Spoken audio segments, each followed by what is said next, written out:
আসসালামু আলাইকুম। হাইতু সাহাবা হইতে পড়া হইতেছে হজরত আয়সা রাদিয়াল্লাহু আনহার খরচ করা। ইমাম মালিক রহমতুল্লাহ তার মুহাত্তা গ্রন্থে বর্ণনা করেন যে নবী করিম সাল্লাল্লাহু আলাইহি সাল্লাম সম্মানিত স্ত্রী হজরত আয়সা রাদিয়াল্লাহু আনহা রোজা রাখিয়াছিলেন। একজন মিসকিন তার নিকট কিছু চাইল। তার ঘরে একটিমাত্র রুটি ছিল। তিনি নিজ বাদীকে বলিলেন, এই রুটি মিসকিনকে দিয়া দাও। বাদী বলিল, আপনার ইফতারের জন্য এই রুটি ব্যতীত আর কিছুই নাই। হজরত আয়সা রাদিয়াল্লাহু আনহা বলিলেন, তুমি তাকে রুটি দিয়া দাও। বাদী তাকে রুটি দিয়া দিল। সন্ধ্যার সময় এমন এক ঘরের লোকেরা অথবা বলিয়াছেন, এমন এক ব্যক্তি রান্না করা একটি বকরি ও অনেকগুলো রুটি হাদিয়া স্বরূপ পাঠাইল। যে ঘরের লোকেরা অথবা যে ব্যক্তি সাধারণত আমাদেরকে কখনো হাদিয়া দিত না, হজরত আয়সা রাদিয়াল্লাহু আনহা আমাকে ডাকিয়া বলিলেন, এই বকরি হইতে খাও, উহা তোমার রুটির টুকরা হইতে উত্তম। ইমাম মালিক রহমতুল্লাহ বলেন, আমার নিকট এইরূপ ঘটনার বিবরণ পৌঁছেছে যে নবী করিম সাল্লাল্লাহু আলাইহি সাল্লামের সম্মানিত স্ত্রী হজরত আয়সা রাদিয়াল্লাহু আনহার নিকট একজন মিসকিন খাবার চাইল। হজরত আয়সা রাদিয়াল্লাহু আনহার সম্মুখে আঙ্গুর রাখা ছিল। তিনি এক ব্যক্তিকে বলিলেন, আঙ্গুরে একটি দানা ও এই মিসকিনকে দিয়া দাও। সে হজরত আয়সা রাদিয়াল্লাহু আনহার প্রতি অথবা আঙ্গুরের দানার প্রতি আশ্চর্য হইয়া তাকাতে লাগিল। হজরত আয়সা রাদিয়াল্লাহু আনহা বলিলেন, তুমি কি আশ্চর্য বোধ করিতেছ? এই দানার মধ্যে তুমি কি পরিমাণ যার দ্বারা অথবা অণু দেখিতে পাইতেছ? এই কথার দ্বারা তিনি কোরআন পাকের আয়াত অর্থাৎ যে কেউ অণু পরিমাণ নেক আমল করিবে সে তাহা দেখিতে পাইবে এর প্রতি ইঙ্গিত করিয়াছেন। মিসকিনকে নিজ হাতে দান করা। উসমান রহমতুল্লাহ বলেন, হজরত হারেসা ইবনে নোমান রাদিয়াল্লাহু অন্ধ হইয়া গিয়াছিলেন। তিনি নিজের নামাজ স্থান হইতে ঘরের দরজা পর্যন্ত একটি রশি বাঁধিয়া রাখিয়াছিলেন। যখন দরজায় কোনো মিসকিন আসিত তখন নিজের টুকরি হইতে কিছু লইতেন এবং রশি ধরিয়া দরজা পর্যন্ত যাইতেন এবং নিজ হাতে মিসকিনকে দিতেন। তার পরিবারের লোকেরা বলিত, আপনার পরিবর্তে আমরা মিসকিনকে দিয়া আসি। তিনি বলিতেন, আমি রাসূলুল্লাহ সাল্লাল্লাহু আলাইহি ওয়াসাল্লামকে এই ইরশাদ করিতে শুনিয়াছি যে নিজ হাতে মিসকিনকে দান করা অপমৃত্যু হইতে বাঁচায়। এছাড়া অপর একটি ঘটনা আমর লাইসি রহমতুল্লাহ বলেন, আমরা হজরত ওয়াসিলা ইবনে আসকার রাদিয়াল্লাহু নিকট ছিলাম। এমন সময় তাহার নিকট একজন ভিক্ষুক আসিল। তিনি রুটির একটি টুকরা লইয়া উহার উপর একটি পয়সা রাখিলেন এবং নিজে যাইয়া সেই রুটির টুকরা ভিক্ষুকের হাতে দিলেন। আমি তাকে বলিলাম, হে আবুল আসকা, আপনার ঘরে কি এমন কেউ নাই যে আপনার পক্ষ হইতে এই কাজ করিয়া দিবে? তিনি বলিলেন, মানুষ তো আছে, কিন্তু যখন কেউ মিসকিনকে সদকা দেওয়ার জন্য নিজে হাঁটিয়া যায় তখন তাহার প্রতি কদমে একটি করিয়া গুনাহ মাফ করা হয়, আর যখন সে মিসকিনের হাতে সদকা রাখে তখন প্রতি কদমে 10টি করিয়া গুনাহ মাফ করা হয়। কানাস। হজরত ইবনে আমর রাদিয়াল্লাহু ঘটনা। নাফি রহমতুল্লাহ বলেন, হজরত ইবনে ওমর রাদিয়াল্লাহু প্রতিদিন রাতে নিজের ঘরের লোকদেরকে একত্রিত করিতেন এবং সকলে তার বড় পেয়ালা হইতে খাইতেন। মাঝে মধ্যে কখনো কোনো মিসকিনের আওয়াজ শুনিলে নিজের অংশের গোস্ত ও রুটি লইয়া তাকে দিয়া আসিতেন। যতক্ষণে তিনি সেই মিসকিনকে দিয়া ফিরে আসিতেন ততক্ষণে ঘরের লোকেরা পেয়ালা শেষ করিয়া ফেলিতেন। যদি সেই পেয়ালায় তুমি কিছু পাইতে তবে তিনিও পাইতেন। অতঃপর এই অবস্থায় তিনি পরদিন সকালে রোজা রাখিতেন। সোয়ালকারীদের ওপর খরচ করা এক আরব বেদুইনের ঘটনা। হজরত আনাস রাদিয়াল্লাহু বলেন, রাসূলুল্লাহ সাল্লাল্লাহু আলাইহি ওয়াসাল্লাম একদিন ইয়ামানের প্রসিদ্ধ শহর নাজরানে প্রস্তুত মোটা পাড়যুক্ত একটি চাদর গায়ে দিয়া মসজিদে গেলেন। পিছন দিক হইতে এক আরব বেদুইন আসিয়া তার চাদরের কিনারা ধরিয়া এত জোরে টান দিল যে রাসূলুল্লাহ সাল্লাল্লাহু আলাইহি ওয়াসাল্লাম ঘাড়ের ওপর চাদরের মোটা পাড়ের দাগ বসিয়া গেল। সে বলল, ইয়ে মুহাম্মদ, আপনার নিকট আল্লাহ যে মাল লইয়াছে উহা হইতে আমাদেরকেও দিন। রাসূলুল্লাহ সাল্লাল্লাহু আলাইহি ওয়াসাল্লাম তার দিকে চাইয়া মুচকি হাসিলেন এবং সাহাবাদের উদ্দেশ্যে বললেন, তাকে অবশ্যই কিছু দিয়া দাও। কানাস। অপর একটি ঘটনা। হজরত আবু হুরায়রা রাদিয়াল্লাহু বলেন, আমরা সকালবেলা রাসূলুল্লাহ সাল্লাল্লাহু আলাইহি ওয়াসাল্লামের সহিত বসিয়া থাকিতাম। তিনি যখন ঘরে যাওয়ার জন্য দাঁড়াইতেন তখন আমরা তার ঘরে প্রবেশ করা পর্যন্ত দাঁড়াইয়া থাকিতাম। একদিন রাসূলুল্লাহ সাল্লাল্লাহু আলাইহি ওয়াসাল্লাম ঘরে যাওয়ার জন্য দাঁড়াইলেন।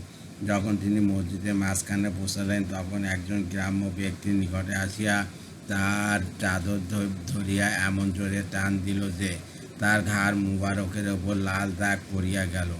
তারপর সে বলল, হে মোহাম্মদ, আমাকে 2টি উট দান করুন, কারণ এই 2 উট না আপনার মাল হইতে দিবেন আর না আপনার পিতার মাল হইতে দিবেন। রাসূলুল্লাহ সাল্লাল্লাহু আলাইহি ওয়াসাল্লাম বললেন, না, আমি আল্লাহর নিকট মাপ চাইতেছি। যতক্ষণ না তুমি আমাকে বদলা বা প্রতিশোধ দিবে ততক্ষণ আমি তোমাকে উট দিব না। এই কথা তিনি 3বার বলিলেন। তারপর তাহাকে ক্ষমা করিয়া দিয়া তাহার সহিত উত্তম ব্যবহার করিলেন এবং এক ব্যক্তিকে ডাকিয়া বলিলেন, একটি উট জব বোঝাই করিয়া অপরটি খেজুর বোঝাই করিয়া 2টি উট তাহাকে দিয়া দাও। কানাস। হযরত নোমান ইবনে মুকাররিন রাদিয়াল্লাহু হাদিস।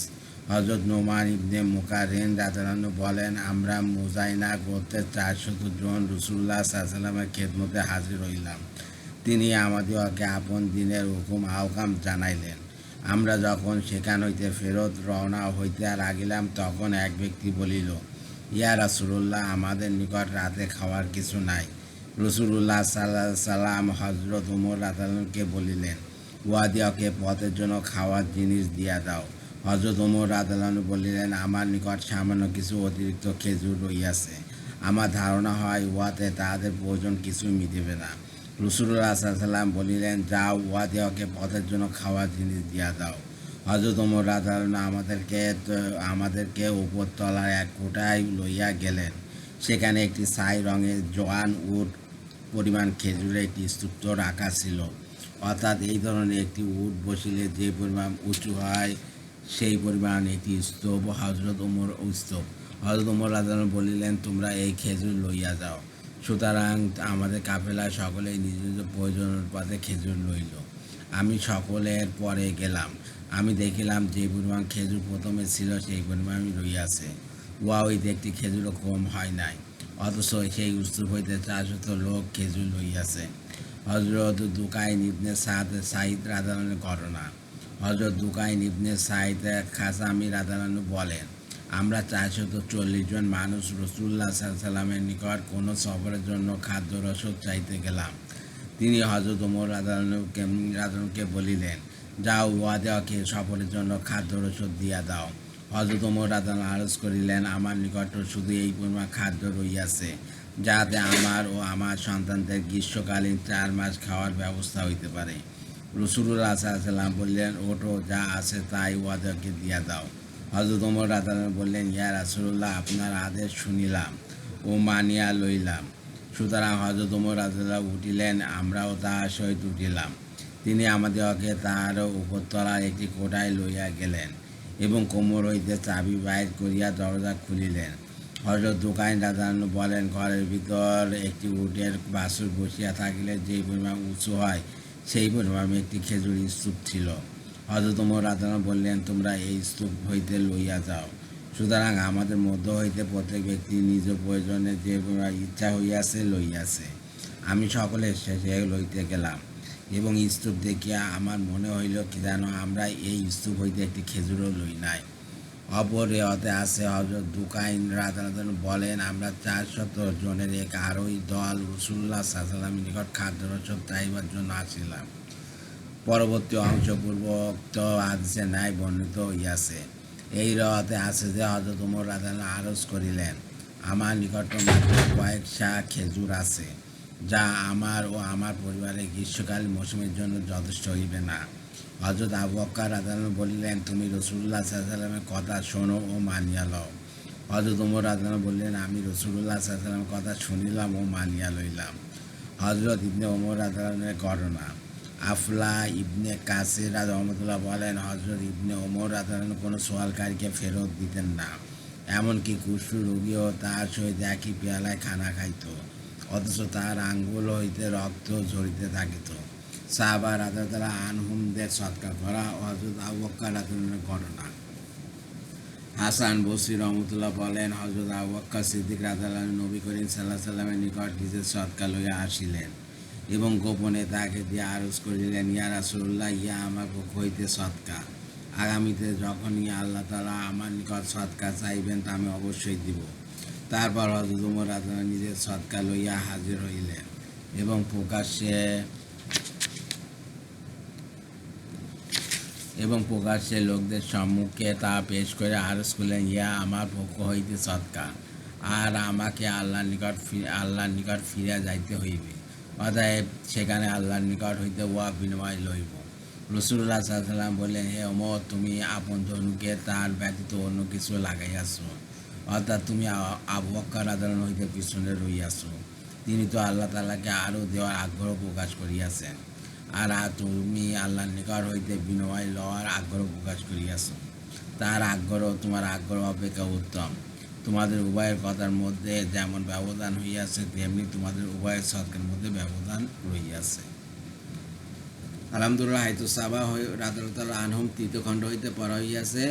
আমার ইউটিউব চ্যানেল রিপন কুরাস, ওইটাকে আপনারা সাবস্ক্রাইব করবেন, লাইক কমেন্ট শেয়ার দেবেন। আর ফেসবুক পেজ হচ্ছে রিপন কুরাস, ওইটাকে ফলোতে রাখবেন, এতে আমি উৎসাহিত হই। সবাই ভালো থাকবেন, সুস্থ থাকবেন। আল্লাহ হাফেজ।